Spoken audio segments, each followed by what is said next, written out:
सभी लोगों को नमस्कार और हरेला की शुभकामनाएं। आज हम लोगों ने इस बार के हरेला का आगाज़ जिस तरह से एक शानदार तरीके से, सब शांत रहेंगे, एक मिनट सारे सब लोग शांत रहेंगे। मेरा एक कहना है कि सबको हरेला की शुभकामनाएं। और इस बार जिस तरह से हरेला का आगाज़ हमारा हुआ है, इस एक महीने के हमारी जो गतिविधि हम करते हैं देहरादून के शहर में, और पिछले 7 सालों से हम लोगों ने इस एक महीने की गतिविधि को कर करके समाज को और शासन को और एक बड़े वर्ग को अपने साथ इस बात के लिए कन्विंस किया है कि जो ये हरेला का पर्व उत्तराखंड की धरती से निकला है, जो उत्तराखंड की धरती से जो हरेला का पर्व निकला है, ये पर्व दुनिया का अनूठा पर्व इसलिए है कि ये धरती में कुछ पौधे बीजने का पर्व है, ये दुनिया को हरा करने का पर्व है। और ऐसे पर्व दुनिया में बहुत बिरले होते हैं जहाँ आप दुनिया को हरा बनाने के लिए उल्लास बनाते हैं, गीत गाते हैं, उसके लिए उत्सव मनाते हैं। और इसीलिए हम इस पर्व को हम लगातार इसके साथ खड़े हुए इसे बड़ा करने की कोशिश की है। शासन ने इसे हमारे कहने पर 2015 में शुरू करा करना, और अब उसके लिए अवकाश कर रहे हैं। पूरा प्रदेश में स्कूलों को, संस्थानों को कहा गया है कि वो हरेला मनाएं। लेकिन जब सरकार ने और समाज ने इसका एक स्वरूप पकड़ लिया है, तो हमारी जिम्मेदारी बनती है कि हरेला अब इसके आगे कैसे जाएगा। इसलिए इस बार का हरेला हमारे उल्लास के साथ, हमारे नृत्य के साथ, हमारे थड़िया चौफला के साथ, कुछ सवालों के साथ हम लोगों ने करने का तय किया है। वो सवाल जो हम सब अपने आँखों के सामने देखते हैं, उनसे परेशान होते हैं, हमें चिंता होती है, हम उसे जाहिर करना चाहते हैं, लेकिन कहीं हम मन मार के रह जाते हैं। तो इस बार का हरेला हमारा उन सवालों के लिए। उत्तराखंड में 2 तरह के ज्योग्राफी है, एक तरह समझ लीजिए, एक तो पहाड़ है, एक मैदान है। पहाड़ का संकट अलग है, वहाँ गांव वीरान हो रहे हैं। तो हरेला का जो पर्व, जो कृषि का पर्व था, जो खेती बाड़ी का पर्व था, वो मनाएंगे कैसे अगर गांव ही वीरान हो गए, अगर खेती ही खत्म हो गई तो हरेला कैसे मनाया जाएगा। और दूसरा जो शहर है देहरादून में, जो लोग रहते हैं पिछले 1-2 पीढ़ी से रहते हैं, वो जानते हैं देहरादून में किस कदर हरियाली थी। लेकिन पिछले 10-20 सालों में राजधानी बनने के बाद यहाँ बड़ी संख्या में लोग आए, लेकिन उसकी कीमत पेड़ों ने चुकाई। हज़ारों की संख्या में पेड़ काटे गए हैं। तो इसलिए हमने इस हरेला में इस सवाल को भी ढूंढने की, इस पर बात करने का तय किया है कि जो इस तरह से पेड़ कट रहे हैं, इनकी क्या स्पष्ट नीति है। सरकारें जब इस तरह के पेड़ काटती है तो सरकार क्या आम समाज को हिस्सेदारी लेती है। जिस तरह से हमसे कहा जाता है कि हरेला बनाओ, पेड़ लगाओ, लेकिन क्या जब पेड़ काटे जा रहे हैं, क्या हमसे बात करी जा रही है। तो ऐसे बहुत सारे सवाल हैं जिनको लेकर के हम आज बातचीत करेंगे। आज का हमारा जो शुभारंभ ढोल दमाऊ की थाप के साथ हुआ था, अब हम यहाँ पर बातचीत करेंगे देहरादून के इस पक्ष को लेकर के जिसमें पेड़ काटे गए हैं, बहुत निशंसता पूर्वक काटे गए हैं, सड़कें वीरान हो गई हैं दोनों तरफ पेड़ों से। ऐसे एक साथी हमारे साथ हैं जिन्होंने इन सब चीज़ों के लिए न केवल लड़ाई लड़ी, बल्कि जनता को जागृत किया, बल्कि उन्होंने जनता को लगातार इस बात के लिए बोला कि वो इस सवाल के साथ खड़े हो। तो मुझे खुशी है ऐसे बहुत सारे साथी हमारे बीच में, और जो धात को इस तरफ, धात की चेतना को हरेला की जो यहाँ तक लाए हैं, जिन्होंने धात के, देहरादून के पुराने पेड़ों से धात को जोड़ने की कोशिश की है, ऐसे साथी हिमांशु जी मैं चाहूँगा सबसे पहले वो आए। आशीष जी हमारे बीच में, CFJD के साथी हमारे बीच में, और जो साथी हमारे बीच में, मेरा सबसे आग्रह रहेगा 2 मिनट बाद ज़रूर सुने इनकी, क्योंकि आज हरेला का दिन है। हमको निश्चित रूप से इस बात पर सोचना भी चाहिए कि हम जिस दुनिया की तरफ कदम बढ़ा रहे हैं, क्या वो हरियाली से विहीन दुनिया हो गई। सबसे पहला मेरा आग्रह हिमांशु जी से, वहाँ और कमान सवाल है। हिमांशु।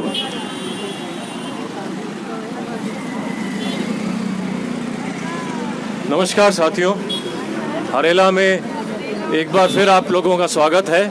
हमने गांधी पार्क से आज रैली शुरू करी थी और कनॉट प्लेस तक हम पहुंचे हैं, और गांधी पार्क से कनॉट प्लेस में हमने रैली के, हमारी हरेला मार्च का स्वरूप हमने बदला है।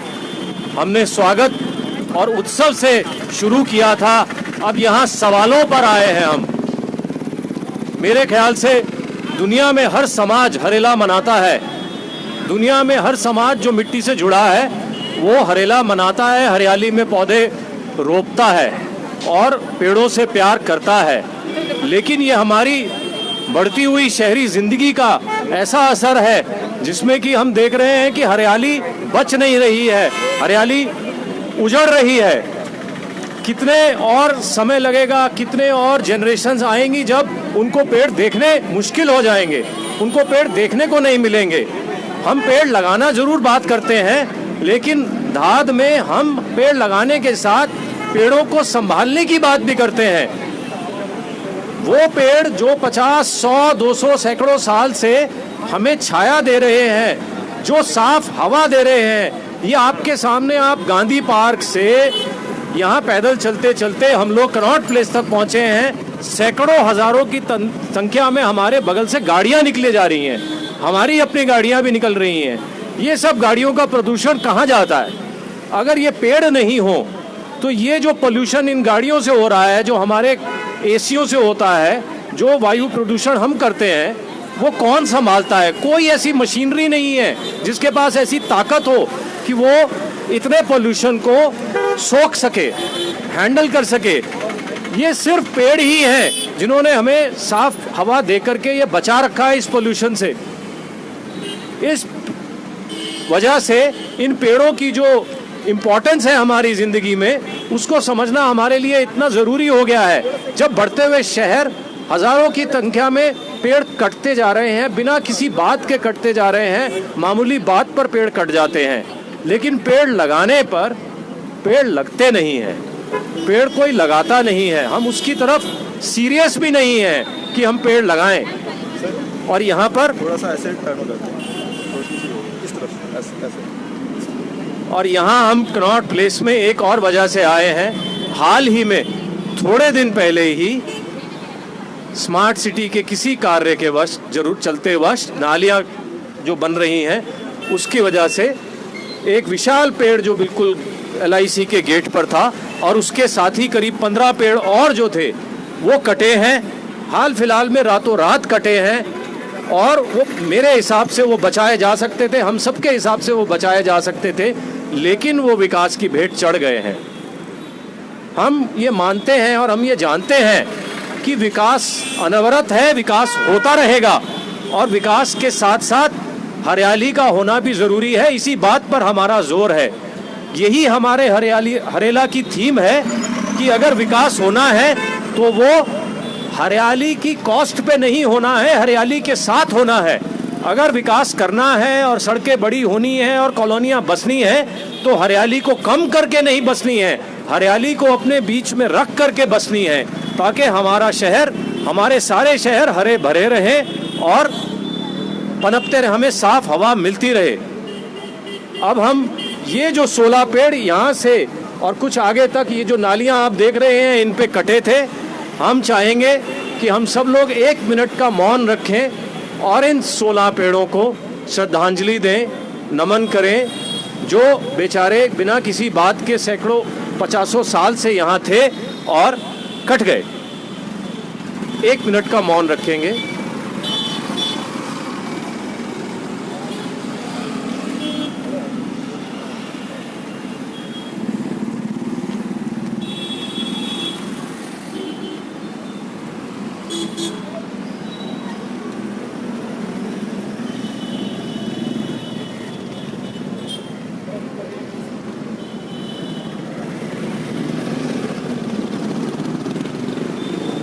धन्यवाद आप सब लोगों का।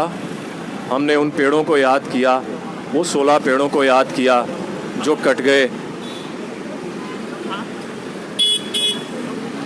अब हम आगे और बुलाएंगे और होगी बात। हमारे साथ यहाँ पर्यावरण के बहुत सारे प्रहरी हैं, बहुत सारे ऐसे साथी हैं जो हमारी इस यात्रा में शामिल हुए हैं, हमारा साथ देने के लिए, हरियाली की बात करने के लिए। ऐसे ही एक साथी हमारे बीच में है आशीष गर्ग जी, जिन्होंने सहस्त्रधारा रोड के पेड़ों के लिए एक बहुत लंबी लड़ाई लड़ी है और PIL तक दाखिल करी है। अकेले जुझारू लड़ने वाले आशीष गर्ग जी से मेरा निवेदन है कि वो आएँ और हमें बताएं अपनी लड़ाई के बारे में और आज हरेला के उपलक्ष्य में जो पेड़ों का योगदान है हमारे जीवन में। धन्यवाद हिमांशु, आप सबको हरेला पर्व की बहुत बहुत बधाई। मैं आपका ज़्यादा समय नहीं लूँगा, केवल जो यही कहना चाहूँगा, जो धाद ने ये सवाल उठाया है पेड़ का, जो भी ये एक बहुत अच्छी पहल है।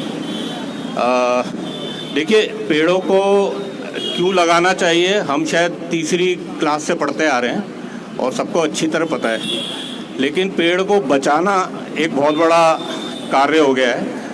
क्योंकि मैं आपको अभी बताना चाहता हूँ कि कुछ फिगर देना चाहता हूँ कि पिछले 10 साल में करीब आपके 450 करोड़ पेड़ पूरे विश्व में कट गए हैं। तो अभी उसको हमें पूरा कंपनसेट करने के लिए हम लगाएंगे, यदि सब डिटर्मिनेशन हो जाए कि हम लगाएं, और लगाने के बाद उसमें से 5-10% बच भी जाएं, तो भी ये संख्या पूरी होने वाली नहीं है। तो प्रॉब्लम ये है कि पेड़ ही एक ऐसी चीज़ है जो अभी क्लाइमेट चेंज की, हम ग्लोबल वार्मिंग की बात कर रहे हैं, बिना कोई, आप कह सकते हैं, जो हमारा टेम्परेचर पृथ्वी का बढ़ता जा रहा है, कुछ आवाज़ कट रही है, तो पृथ्वी का जो टेम्परेचर बढ़ता जा रहा है उसको बचाने का एकमात्र जरिया है कि वनों को बचाएं और जितने ज़्यादा पेड़ लगाएं। लेकिन हो क्या रहा है कि आपने देखते होंगे, हर साल आपको कई घोषणाएं सुनने को मिलती होंगी। 3 साल पहले रिस्पना रिजर्वेशन को बचाने के लिए भी काफ़ी पेड़ लगे थे। करीब हम सब ने जाके पूरा देहरादून जाके लगा के आया था। आपको विश्वास नहीं होगा कि वहाँ केवल 4 या 5 हज़ार पेड़ बचे हैं। तो केवल जितने पेड़ लगे थे लाखों की संख्या में, उसमें से 4 या 5 हज़ार पेड़ बचे। अभी भी जितनी भी घोषणाएं होती हैं, जितनी भी घोषणाएं आप सुनते आ रहे हैं, जो सर्वाइवल रेट बोलते हैं इसको, जितना भी आप पेड़ लगाते हैं तो उसका सर्वाइवल कितना है, तो आप कोई भी डेटा उठा के देख लीजिए, वो 10 या 15% से ज़्यादा नहीं होता, और वो भी जब कुछ लोग उसकी बहुत केयर करते हैं तभी हो पाता है। तो आइडिया ये है कि हमें पेड़ों को बचाना है। पेड़ों को बचाने के लिए मेरा एक छोटा सा सुझाव यही है कि हम बहुत बड़ी गिनती में पेड़ ना लगाएं, हम मिलके अपने 5 पेड़ लगा लें इंडिविजुअल, और कोशिश करें कि उसकी पूरी रक्षा करें, पूरी, जब तक वो पूरा बड़ा ना हो जाए। और धाद यदि यही मैसेज मेरे ख्याल से पूरे उत्तराखंड में फैलाए कि हर आदमी कम से कम 5 पेड़ लगा दे अपनी ज़िंदगी में, वही बहुत होगा। जहाँ तक पेड़ों की लड़ाई की बात है, ये पेड़, मेरा ये मानना है कि एक लिविंग एंटिटीज़ हैं। जैसे हमें किसी प्राणी की हत्या होते देख के दुख होता है और आक्रोश से भर जाते हैं, वो आक्रोश अभी जनता में पेड़ों को कटते हुए देखते नहीं है। नहीं तो जैसे अभी हिमांशु ने आपको बताया, यहीं पर आपके पेड़ कटे, सहस्त्रधारा पे 2000 पेड़ कटे, और अभी करीब 10,000 पेड़ कटने की कगार पे हैं। तो अभी रायपुर में सेक्रेटरीट बिल्डिंग्स ये सब आने वाली है, उसमें कटने वाली है। चंडीगढ़ का रोड निकल रहा है, उसमें कटने, माउंट के कट गए, 4 धाम में भी कटे। देखिए, कुछ जैसा हिमांशु ने बताया, कुछ विकास के लिए कुछ सेक्रीफाइस करना पड़ेगा, लेकिन ये कत्ल है, ये सेक्रीफाइस नहीं है। कभी कभी पेड़ों को हम, कुछ रोड को बहुत ज़रूरी जब पड़ जाए, हम कोशिश कर सकते हैं उनको शिफ्ट करने की, लेकिन जिस तरीके से बिना सोचे समझे एक ऑल्टरनेटिव निकाले, और बहुत सारे ऑल्टरनेटिव्स अवेलेबल होते हैं, लेकिन सबसे आसान हमें पेड़ की हत्या करना लगता है। तो मेरा मानना यह है कि पेड़ों को हम, हमारे हिंदू धर्म में तो उसको पूजते भी हैं, और किसी भी आप ग्रंथ उठा के पढ़ लीजिए, उसमें, या कोई भी आप रामायण देख लीजिए, महाभारत देख लीजिए, उसमें जो वृक्ष है हमारा साथ का साथी बना रहा है किसी भी धर्म की लड़ाई में। लेकिन अभी बड़ी खेद की बात है कि जब कोई पेड़ कटता है तो हम उदासीन हो जाते हैं उसके लिए। हम सोचते हैं ये कटना ही है, शायद ये गिर जाएगा, किसी की छत पे गिर जाएगा, या पत्तियां इस पे गिरती है, हमारी गंदगी होती है। इस तरीके के छोटे छोटे नैरेटिव से हम पेड़ को कटने देते हैं। तो मेरा ये सबसे अपील है कि कम से कम हम पेड़ को बिल्कुल उसी तरह देखने शुरू करें जैसे हमें किसी प्राणी को देखते हैं। जिस दिन हमारे अंदर ये फीलिंग आ जाएगी तो शायद हम सबके अंतरात्मा पेड़ को लड़ने के लिए आगे आएगी, और हो सकता है एक बड़ा बदलाव आ जाए। धन्यवाद। धन्यवाद आशीष। आपने जो आह्वान किया और जो बातें हमें बताई, अगर हमारा पूरा समाज इन बातों को आत्मसात कर ले, समझ जाए, तो मुझे लगता है इस समस्या का समाधान भी हो जाएगा। हमारे आसपास हरियाली फैल जाएगी और चहुं ओर बढ़ जाएगी। और इस बात पे मुझे एक नारा याद आता है जिस नारे को बदलने की ज़रूरत है। हम सब और हिंदू धर्म में ये मान्यता है कि पुत्र होंगे तो वंश बचेगा। मुझे लगता है अब नारे को बदलने की ज़रूरत है कि पेड़ होंगे तो ये दुनिया बचेगी, धरती बचेगी, उसके बजाय और कोई चारा नहीं है। हमारे साथ हमारे एक और साथी यहाँ मौजूद हैं जिन्होंने देहरादून में पर्यावरण और सामाजिक जागरूकता के लिए बहुत काम किया है। मैं उनको भी मंच पर यहाँ आग्रह करना चाहूँगा। बीजू नेगी जी वो आएँ और अपनी बात रखें।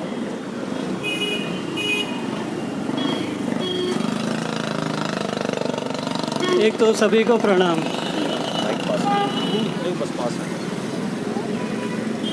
जिस दिन ये पेड़ कटे थे या जिस रात को, उसके अगले दिन जब ये खबर आई थी तो उसके बाद एक 2-4 पंक्ति लिखी थी कि 16 पेड़ों का अपहरण हो गया है। कौन थे वो और जिनको वो ले गए, क्या उनका दोष था, क्या उनके साथ मारपीट हुई, क्या उनका बलात्कार हुआ, और वो हैं कहाँ, ज़रा ढूंढो तो सही। हो सकता है किसी पेड़ से, अरे मैं क्या कह रहा हूँ, पेड़ नहीं, किसी बिजली के खंभे से शायद लटके हुए मिलेंगे।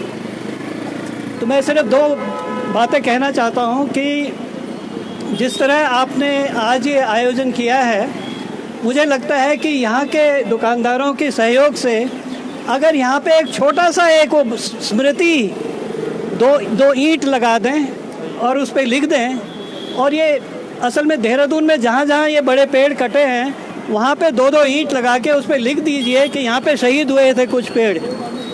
एक वो तो मैं आपसे एक ये सुझाव छोटा सा है। और दूसरा मैं ये कहता हूँ कि हम अक्सर ये बात करते रहते हैं, लोग पेड़ नहीं चाहते हैं कटना लेकिन पेड़ कट रहे हैं, लोग ये नहीं चाहते हैं लेकिन वो हो रहा है, लोग वो नहीं चाहते हैं लेकिन वो हो रहा है। तो क्यों नहीं हम लोग इस बात पे सोचें और अपनी जिम्मेदारी भी उसमें देखें कि ऐसा क्या चीज़ है कि ये जो जिनको वोट तो हम देते हैं लेकिन हमारे लिए वो काम नहीं करते, जनता के लिए वो काम नहीं करते, या जो नागरिक है उनके लिए काम नहीं करता। तो हम सोचें कि कैसे एक नागरिक अपना अधिकार ले सके, मांग नहीं सके, मांगने की बात नहीं है, ले सके। और एक इस बात पे विचार करें कि इस शहर में भी, क्योंकि ये तथाकथित पढ़ा लिखे लोगों का शहर है, तो थोड़ा सोचें कि सिटीज़न काउंसिल्स की बात सोचें कि ऐसे एक काउंसिल्स हमारा जो नगर पालिका में है उसमें नागरिकों की भागीदारी हो, और जो भी स्थानीय स्तर पर सरकारें हैं उसमें स्थानीय लोगों की कुछ भागीदारी हो, जैसे कई देशों में है, विदेशों में है, और उनके बहुत अच्छे अनुभव हैं और वो हैं। मैं सिर्फ इन 2 बातों के साथ आप सभी को, आपको बधाई भी देता हूँ। और ये हरेला आज के दिन नहीं, 364 और दिन चले। धन्यवाद। धन्यवाद बीजू जी, आपकी बातों से बहुत संबल मिलता है हम सबको। समाज में आप जैसे लोगों ने ही हमारी विचारधारा को संभाला हुआ है, और ये वाकई में एक बहुत यूनिक सजेशन है कि जहाँ जहाँ बड़ी बड़ी संख्या में पेड़ कटे हैं शहरों में, हमारे शहर में, हम वहाँ पर एक स्मारक स्थल बनाएं। ऐसा विचार बहुत अच्छा विचार है। अब मैं लक्ष्मी जी को बुलाना चाहूँगा, वो अपनी बात रखना चाहती हैं। धन्यवाद। आप सभी लोगों को हरेला की हार्दिक हार्दिक शुभकामनाएं। और जैसे कि पेड़ों को बचाने की जैसे लड़ाई की बात हो रही है, तो मैं आप लोगों को बताना चाहती हूँ कि पिछले साल सहजधारा रोड पर जो पेड़ कटे हैं उसके लिए हम लोगों ने आशीष जी के साथ मिलकर बहुत लंबी लड़ाई लड़ी है।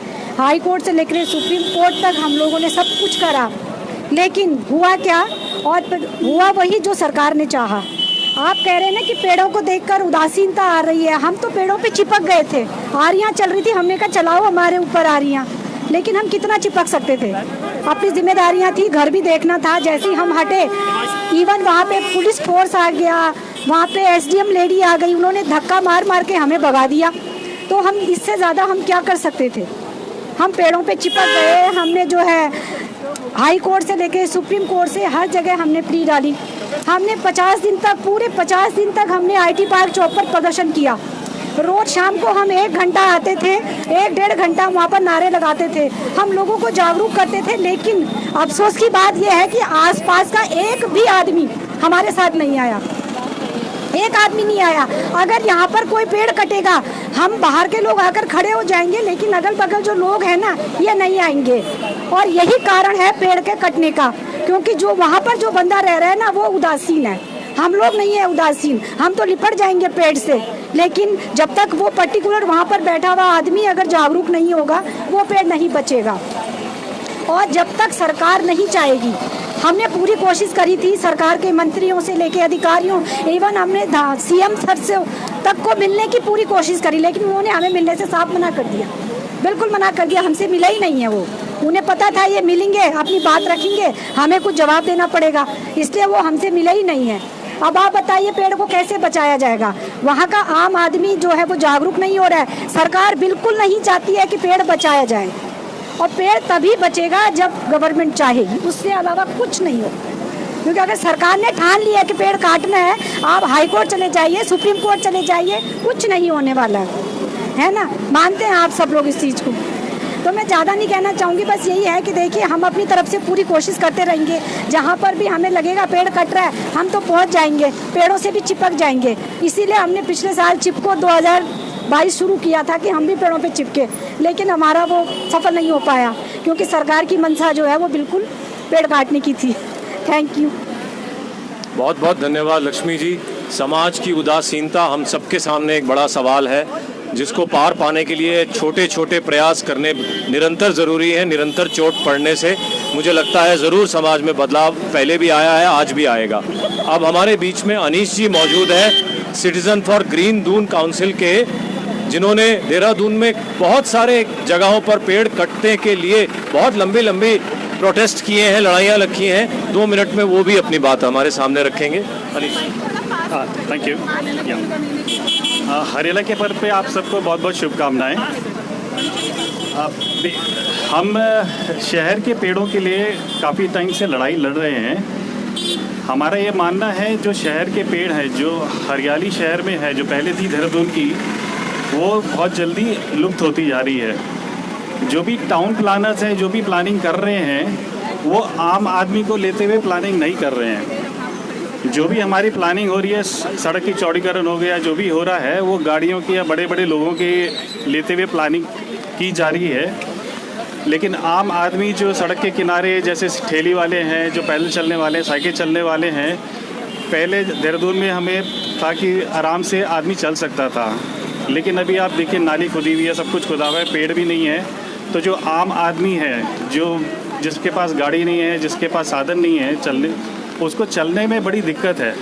मतलब आप यहाँ से घंटाघर में भी अगर पूरी भरी गर्मी में चलना चाहेंगे, वो आराम से नहीं चल पाएगा। तो हमारे लड़ाई जो है वो है, जो हमारी जो ग्रीनरी है, जो एग्जिस्टिंग ग्रीनरी है देहरादून की, उसको बचाने के लिए है। क्योंकि आप पौधे अभी जो लगाएंगे, वो पौधे बड़े जो लगाए पौधे हैं, उसके पोजीशन तक पहुंचने के लिए उसको 30 से 40 साल लग जाते हैं। तो हमारा मुहिम ये है कि जो भी पेड़ लगा हुआ है, बड़ा पेड़ लगा हुआ है, उसका जियो टैगिंग करें, उसको हम जितने भी आसपास के लोग हैं, जैसे भी मैडम बोल रही थी, जब तक कि आसपास के लोग सेंसिटाइज नहीं होंगे, वो अपने आसपास जो ग्रीनरी है उसके लिए खड़े नहीं होंगे, हम आगे कुछ नहीं कर सकते। क्योंकि हम अलग अलग जगह से हैं, तो हमारे लिए आना बड़ा मुश्किल है। हमें लोगों को जागरूक करना पड़ेगा कि अपने आसपास की हरियाली के लिए थोड़ा ज़्यादा सेंसिटिव हों, उसको बचाएं। क्योंकि हम उसको नहीं बचाएंगे तो हमारे आने वाले जनरेशन के लिए बहुत दिक्कत हो जाएगी। हमने देहरादून में नापा है, AQI इंडेक्स जो है 300 से ऊपर पहुंच चुका है, तो वो बहुत डेंजरस है ना। इसका जो असर पड़ता है, जो इन्फेंट्स हैं उन पर ज़्यादा पड़ता है। तो हमें ये बात अभी समझ नहीं आएगी, लेकिन धीरे धीरे जब बड़े होंगे और बीमारियां बढ़ेंगी तभी हमारे समझ में आएगा, लेकिन तब तक बहुत देर हो जाएगी। तो हमारा ये है कि हरेला के पर्व में पेड़ ज़रूर लगाएं, लेकिन जो एग्जिस्टिंग पेड़ हैं उनके लिए भी हम कार्य करें और उनको बचाने की कोशिश करें। बस यही मेरा संदेश है इस हरेला के पर्व पे। Thank you. बहुत बहुत धन्यवाद अनीश जी। पेड़ों को बचाए बगैर ज़िंदगी नहीं बचेगी, दुनिया नहीं बचेगी, ये बहुत ज़रूरी है। अब हमारे साथ कपिल डोभाल जी हैं, जिन्होंने हरेला ग्राम की जो हमारी सोच है उसको आयाम देने में बहुत भूमिका है उनकी। मैं चाहता हूं कि वो भी अपनी बात हमारे साथ साझा करें। नमस्कार। हम जंगलों के लोग हैं असल में, और जंगल हमारा जीवन है। ग्रामीण परिवेश की जो परिभाषा होती है ना, वो जंगल और खेती किसानी से शुरू होती है।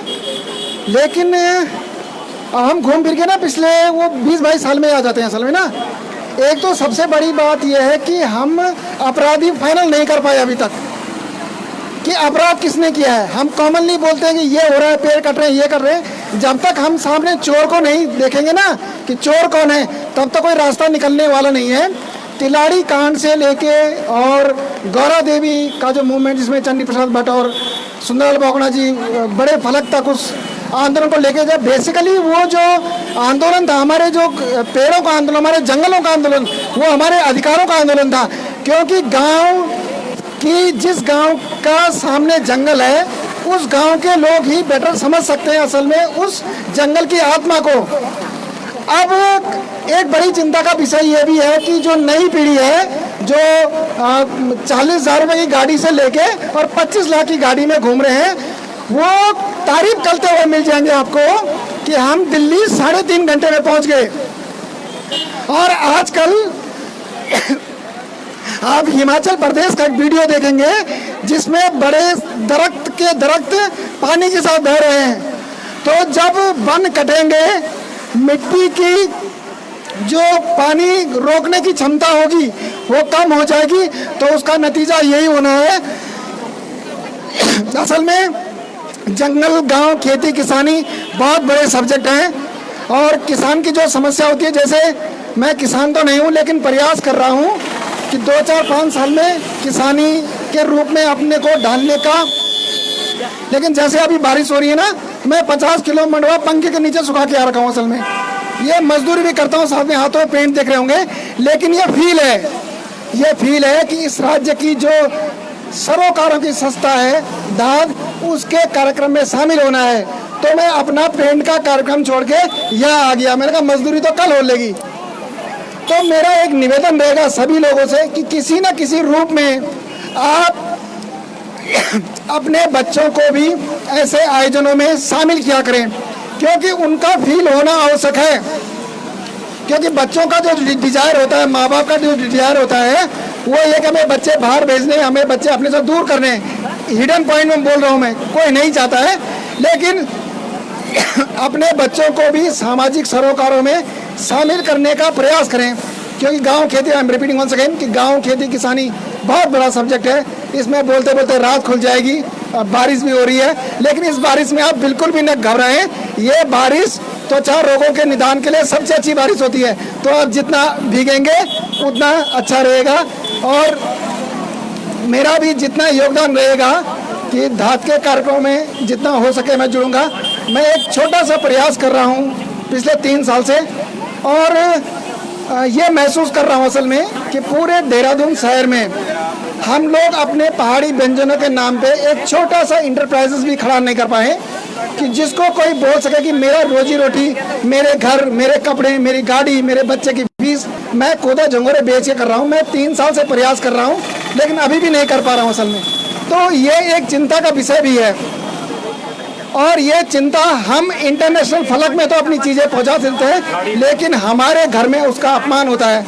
मैं सच बताऊं, मेरा जो टैग लाइन है, कोदा झंगोरा खाएंगे उत्तराखंड को खुशहाल बनाएंगे, क्योंकि राज्य तो बन गया ना, इसको खुशहाल बनाना है।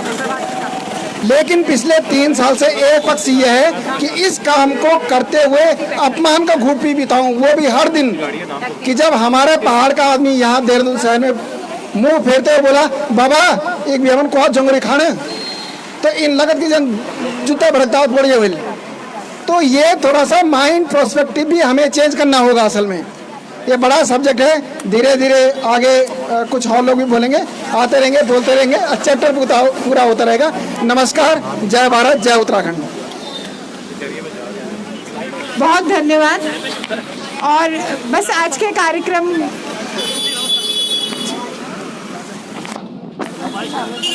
और हमारे साथ एक और हमारे बहुत वरिष्ठ सदस्य हैं उत्तम सिंह रावत जी, और बहुत दूर से सर हमारे साथ आज शामिल हुए। तो सर हम चाहेंगे सर भी ज़रूर अपनी बात रखें। मैं एक ब्रीफ मैसेज, हाँ, मैं एक संक्षेप में ये बात कहूँगा कि हरेला का मूल तो यही है कि दुनिया हरी हो, नेचुरल। जी हाँ, जो आदमी की गलतियों से देहरादून के रहने वाले हम देख रहे हैं देहरादून क्या था क्या हो गया है, और ज़्यादातर जगहों की यही हालत है। नतीजे में हम प्रकृति का कोप भी देख रहे हैं चारों तरफ, जो आगे बढ़ेगा निश्चित है। तो इससे बचने के लिए जो ये है जितने भी प्रयास हो रहे हैं सरकारी और हम लोगों के, ये छोटे मोटे वगैरह, ये मुझे लगता है बेहद नाकाफ़ी हैं। इनसे जितनी बड़ी समस्या ये पेड़ों की कमी की, पेड़ों के कटाव की हमने पैदा कर दी है, उसकी भरपाई इनसे असंभव है मेरे ख्याल से। ये धरती दोबारा हरी तभी हो सकती है जब इसे एक कल्चर की तरह बना दिया जाए। हम लोग या सभी लोग अपने बच्चे की पैदाइश पे एक पेड़ लगाए, हर परिवार उसके अलग अलग ओकेज़न पे, उसके बड़े होने पे उसके ओकेज़न्स पे पेड़ लगें। ये उसे एहसास दिलाया जाए कि इस दुनिया में तेरे लिए अब ऑक्सीजन नहीं बचने वाली, अब अगर तुझे जिंदा रहना है तो हम तेरे लिए एक पेड़ लगा रहे हैं, आगे तूने लगाने हैं। अगर ये कल्चर बने तभी होगा। सरकारी विभाग कैसे काम करते हैं, जितने उन्होंने क्लेम किए उतने में तो यहाँ पे भी पेड़ होना चाहिए था, इस सड़क पे भी। सारे भारत में मेरे ख्याल ज़मीन से ज़्यादा पेड़ होते हैं, वो सब नकली है। हम लोगों के प्रयास बहुत छोटे हैं। ये तभी होगा जब ये एक संस्कृति विकसित हो इसकी। धन्यवाद। बहुत धन्यवाद सर। और बिल्कुल ऐसा सर ने कहा, एक जन आंदोलन बनना चाहिए, पेड़ लगाना, पेड़ बचाना, तभी कुछ बात बनेगी, तभी वापस धरती की हरियाली आएगी। और बहुत धन्यवाद सभी साथी संस्थाओं का जो आज हमारे साथ शामिल हुए, सभी अतिथियों का जिन्होंने अपनी बात रखी, आप सभी का हार्दिक आभार। और एक सूक्ष्म जलपान की व्यवस्था की गई है, तो बारिश भी हो रही है, चाय पकौड़ों का साथ भी है गर्मा गर्म, तो आप उसका भी आनंद लीजिए। और जो दर्शक हमारे साथ लाइव भी जुड़े हैं उनके लिए, और कल से हम औपचारिक हमारा हरेला की शुरुआत हो रही है। वैसे आज हो गई है, पर क्योंकि कल से हरेला हमारा शुरू हो रहा है तो पूरा 1 महीने के कार्यक्रम होने वाले हैं। आज हम हरेला का अपना अगले हफ्ते का कैलेंडर भी जारी करेंगे, और कल का जो हमारा हरेला का कार्यक्रम रहेगा वो सुबह 11 बजे से स्मृधाद स्मृतिवन माल देवता में रहेगा। तो जो भी साथी हरेला के कल के कार्यक्रम में शामिल होना चाहे वो ज़रूर शामिल हो। और इस पूरे महीने हम लोग बात करने वाले हैं कि जब पेड़ कट रहे हैं हर तरफ तो हम हरेला कैसे मना पाएंगे, और जब सारे गांव वीरान हो चुके हैं, खेत बंजर हो चुके हैं, तो ऐसे में अन्न धन का पर्व हरेला किस तरह मनाया जाएगा, इस पर हम पूरे महीने बात करेंगे। आप सब हमसे जुड़े रहिएगा। धन्यवाद।